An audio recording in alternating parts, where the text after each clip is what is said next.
I never expected to be this close to tragedy, let alone share a room with the man at the center of it all, Luigi. His name is now burned into the annals of American true crime, a villain to some, a reluctant hero to others. But to me, he was just my hospital roommate, a young man consumed by pain, both physical and emotional, and crushed under the weight of a system that had failed him. It all began in that dull, sterile hospital room. We were both recovering, me from knee surgery, Luigi from a spinal operation meant to relieve his chronic back pain. Luigi was quiet, polite, but distant, as though speaking took more effort than he could muster. I often saw him with his nose buried in a book. Industrial Society and Its Future, the infamous 1995 manifesto by Ted Kaczynski. At first, I thought his retreat into himself was because of the pain, but it was more than that. One night, I caught him staring at the window, his jaw tight, his fist clenched. I asked if he was okay. His hollow eyes turned toward me, and for a long moment, he said nothing. Over time, he opened up. Luigi told me how he had once been a promising software engineer, a Silicon Valley prodigy, but chronic back pain had derailed his life. For years, he pushed through the agony, going from doctor to doctor, enduring treatment after treatment. When surgery became his last hope, he believed relief was finally within reach. That hope shattered when his insurance claim was denied. Luigi drained his savings to pay for the operation himself, but it brought little relief. The debt mounted, the pain persisted, and his future unraveled. This isn't living. This is existing, and they even took that from me. I remember nodding in shared frustration. I was no stranger to the system's indifference, but with Luigi, it was different. There was a darkness in him, a simmering anger that I didn't fully grasp until it was too late. 2 weeks after Luigi was discharged, the news broke. UHealth CEO killer unmasked. I stared at the TV in disbelief. The suspect? My Luigi, the same man who had offered me half his pudding cup when I couldn't stomach the hospital food. The details were horrifying.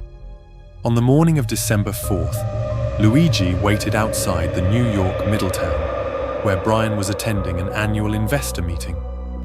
He wore a mask to conceal his identity and carried a 3D printed handgun fitted with 3D printed silencer. When he saw Brian, Luigi stepped closer. Witnesses reported hearing him shout, Why did you deny me? Why did you deny all of us? Then he fired. Brian collapsed outside the hotel's glass doors and Luigi disappeared into the chaos of Midtown Manhattan. The casings left behind were engraved with the words delay, deny, and depose. The nation was stunned. Authorities revealed Luigi had been staying at an Upper West Side inn under a false name. He carried forged IDs, a handwritten manifesto railing against the US healthcare system, and a loaded passport ready to flee. His fingerprints matched those found at the scene. Politicians condemned the act, offering condolences to Brian's family while sidestepping the healthcare debate. Social media, on the other hand, erupted. Some vilified Luigi, calling him a coward and a murderer, but others, many of them young, saw him as a tragic figure, a symbol of rebellion against corporate greed. Protests erupted across the country, with signs reading Free Luigi and Fix the System before it breaks more people. When Luigi's manifesto was leaked to the press, it struck a nerve. It was raw and angry, condemning the greed-driven system that exploits suffering for profit. One line read, "I wasn't working with anyone. This was my decision, driven by the pain they ignored and the hope they stole." The backlash was immediate. Security budgets for corporate executives skyrocketed. CEOs hired private protection teams, their offices fortified. The healthcare industry found itself in the spotlight, forced to reckon with questions it had long avoided. Through it all, I couldn't stop thinking about Luigi. I remembered the glimmer of hope in his eyes when he talked about his dreams of writing software that could change the world. I remembered the bitterness in his voice when he spoke of a system that robbed him of that future. Luigi wasn't a hero, but he wasn't a monster either. He was a man broken by pain, betrayed by the institutions meant to help him. His actions were indefensible, yet they forced a nation to confront uncomfortable truths. When the police finally captured him in Pennsylvania, he struggled against the officers shouting at the cameras. That's completely out of touch, an insult to the intelligence of the American people. And I couldn't help but wonder, if someone, anyone, had truly listened to Luigi, would this tragedy have been avoided? Or was it inevitable, the final act of a man with nothing left to lose?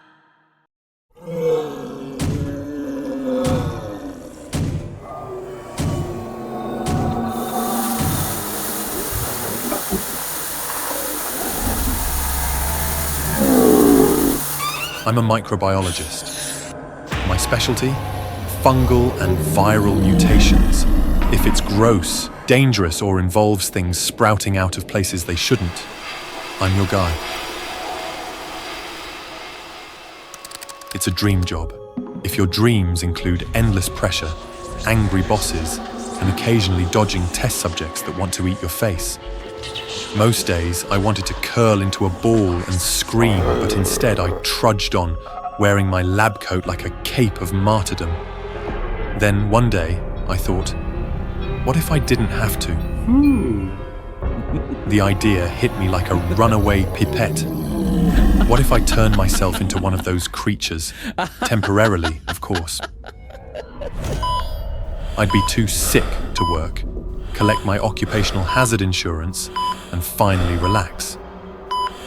Bonus: nobody could yell at a guy with mutant claws. Thus began the project.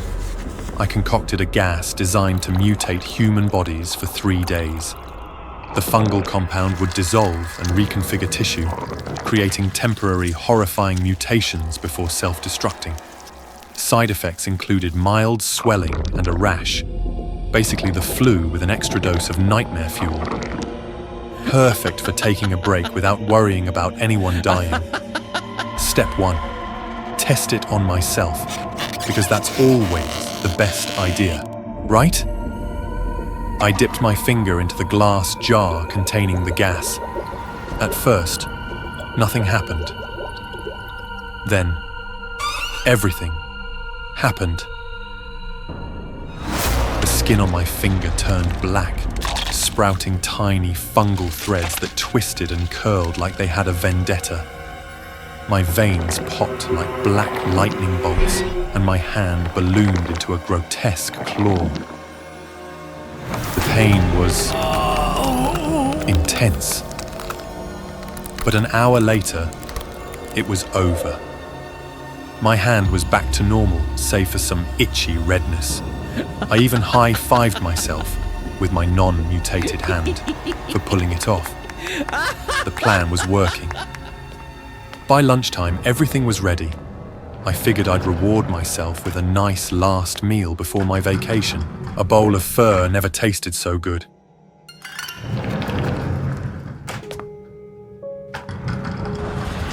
When I got back, though, something was wrong. The capsule was locked. Inside was Min, my overly curious colleague, slumped over like he'd just taken a really bad nap. My stomach dropped faster than my high school GPA. The idiot must have activated the gas while snooping around. Min! I shouted, banging on the glass. No response. And then he moved. His body spasmed as fungal veins crept across his skin. His limbs contorted, his jaw unhinged, and his head grew. A massive, mushroom-like structure burst from his skull, spraying spores across the pod. Min, buddy, you okay? He roared. The pod door hissed open and Min stepped out, or what was left of him. His claws scraped the floor as he lumbered forward, a terrifying mix of rage and confusion. "Okay, let's not do anything rash," I stammered, backing away. He didn't listen. One swipe of his oversized arm sent my lab bench flying. I dodged and bolted for the control panel, slamming the emergency lockdown button.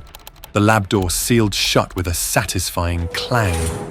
No way was I letting the boss find out. If this got out, I'd be buried in work, overtime, and pay cuts.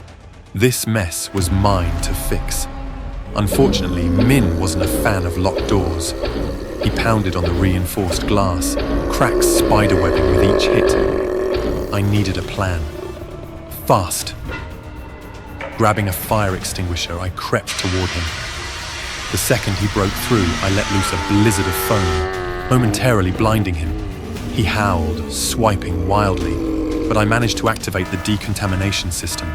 Gas filled the room, designed to neutralize pathogens and hopefully raging mushroom men. For a moment, it worked. Min staggered, coughing and wheezing. I started to breathe again. But then he adapted, because of course he did. Great. Desperation hit.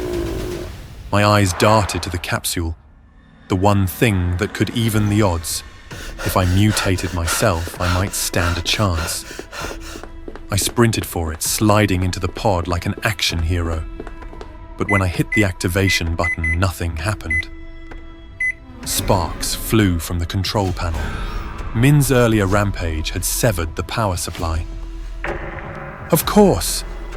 Why not? I slumped in the pod, exhausted. Min stalked closer, his heavy breaths filling the room. I closed my eyes, ready to accept my fate. But then, salvation arrived. The lab door burst open, and a team of security guards stormed in. They shot Min with tranquilizer darts and hit him with electrified nets. He thrashed and roared. But eventually, the beast went down. As the guards dragged Min away, my boss showed up, hitting me with their signature line. Care to explain what the hell just happened here? I gave a weak thumbs up. Science experiment? You'd think my problems ended there, but no. First, I was stuck writing a mountain of incident reports. Then, I was ordered to develop a cure for Min while taking over his workload. After a week of sleepless nights and more caffeine than any human should consume, I finally cracked it. Min was cured, though he wasn't thrilled about the whole mutant mushroom thing. Fair. As for me, I learned an important lesson. Sometimes taking a break is better than accidentally turning your coworker into a murder machine. But hey, at least I didn't have to dodge test subjects this week. Small victories. I was always the punchline to their jokes, the lumbering target of their sharp tongues and cruel laughter. Today was no different. We were at Splash Out, the water park renowned for its towering slides and twisting tunnels. The sun blazed overhead and laughter rippled through the air, but not mine. For me, this place was just another stage for humiliation.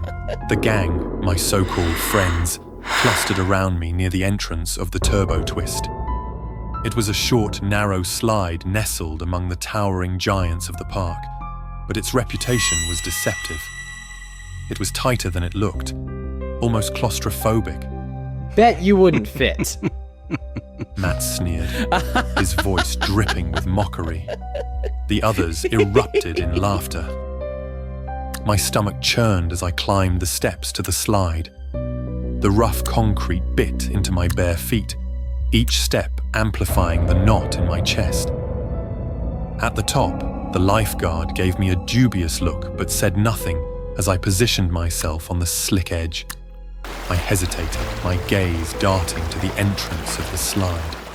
The opening looked uncomfortably snug, a glossy black moor glistening with running water.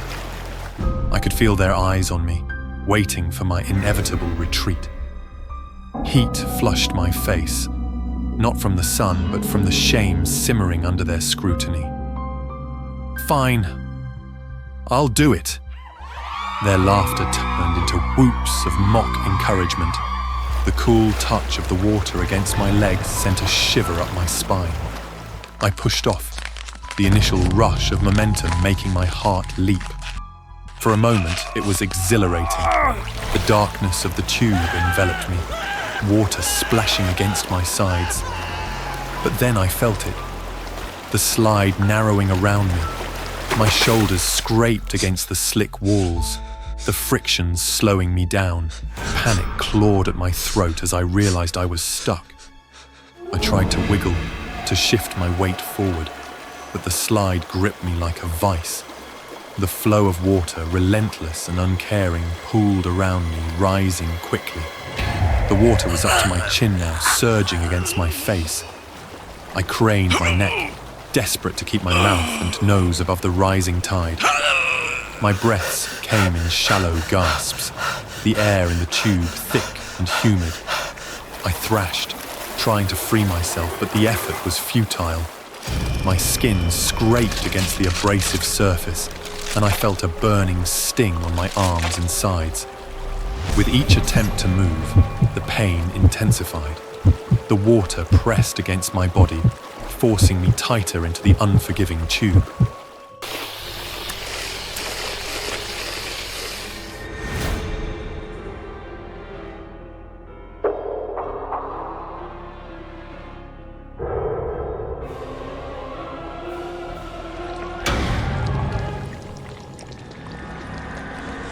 He's stuck! Get help! Inside the tube, my reality was collapsing. The rising water sloshed against my face, and my vision blurred with tears and panic. I could feel the skin on my arms and back peeling away, raw and exposed from the constant friction. Blood mixed with the water, its metallic scent filling the confined space. Suddenly, I felt a violent tug on my legs. Someone was trying to pull me free. The force sent sharp jolts of pain up my spine. My skin stretched, tearing in places as my body resisted the pull. Another impact reverberated through the tube. Someone outside was hitting it, trying to crack it open. "Stop!" I wanted to scream, but the words were drowned out as water flooded my mouth. I choked, my chest convulsing as I fought for air. The pulling intensified, and with a sickening lurch, I felt myself being wrenched free. The rush of air and blinding sunlight hit me like a tidal wave. I collapsed onto the wet pavement, my body trembling uncontrollably. For a moment, I was overwhelmed by the sheer relief of breathing again, but then the pain hit me in full force. Gasps and cries erupted around me. I looked down at my arms, at my chest, and my breath caught in my throat. My skin was gone in long, jagged strips, leaving raw, red flesh exposed to the air. Fat and tissue gleamed wetly under the sunlight, grotesque and shimmering. Blood oozed from the wounds, pooling around me. My friends stood frozen, their faces pale and eyes wide with horror. The lifeguards hovered nearby, their faces grim. One of them barked into a walkie-talkie, calling for medical assistance. As I stood up, pain radiating through every nerve in my body, I could see the fat under my skin quivering with every shuddering breath I took. Strings of it dangled from my arms, grotesque and alien. People gathered at a distance, their horrified whispers carrying through the air. The world around me blurred, the colors bleeding together in a surreal haze. Before I lost consciousness, the last thing I saw was the reflection of my mangled body in a puddle of water, a sight so horrifying it burned into my mind. When I woke up, I was in a hospital bed, my body swaddled in layers of gauze. The sterile smell of antiseptic filled the air. I couldn't move without sharp, searing pain shooting through me. My parents sat beside me, their faces etched with worry and guilt. The doctors told me I was lucky to be alive. Lucky. The word felt like a cruel joke. My body was a patchwork of scars, a grotesque reminder of what had happened. They say trauma changes you, and they're right. I don't leave the house much anymore. The world outside feels too sharp, too cruel. The whispers, the stares, I can't bear them, but after all, maybe it doesn't matter. In the end, the scars speak louder than words ever could.